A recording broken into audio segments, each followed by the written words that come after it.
Happy Friday, dear friends. This week's Parshat, the Jewish people finally leave Egypt. So to commemorate that, what does the Torah tell us? About 1,000,000 things. The Torah goes on and on, different mitzvot, different commandments that we should fulfill in order to remember that we left Egypt. So one of the commentaries asks an obvious question. Why do we need so many? Just have one commandment that says, do this so you can remember that you left Egypt. Why do we need so many? And that commentary explains so beautifully that when we do something over and over again, when we repeat a behavior over and over again, it changes our heart. It changes our thoughts. It changes who we are at our core. So if you want to remember that God runs the world, if you want to remember that God has divine providence over everything that happens in creation, we need to remember the greatest event, the Exodus from Egypt, not once, not twice, but over and over again through dozens and dozens of mitzvot in the Torah.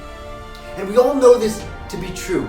Many people around the world this week are mourning the loss of Kobe Bryant. Kobe Bryant, as I'm sure you know, was a star basketball player for the Los Angeles Lakers. He played 20 glorious years for the Lakers. But what made Kobe stand out, more than his 5 championships, more than his scoring, more than anything else, was that Kobe tried hard. He worked and worked and worked day after day. He would lose a game and then make sure he put up 200 jumpers after the game.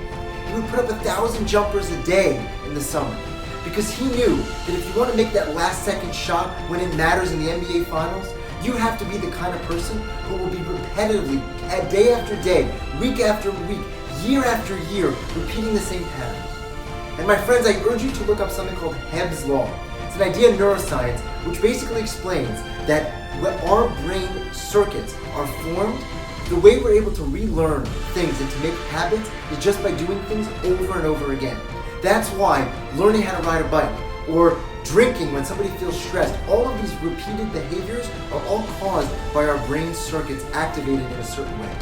So we all know this to be true scientifically from our eyes with Kobe, and as we know from this week's portion of the Torah, this is a Torah idea. We need to repeat behaviors that we want to live by over and over again, and hopefully those physical actions will create a certain behavior, a thought, a feeling that we want to live with. I wish you a Shabbat Shalom. Thank you for listening to the Masorah Minute.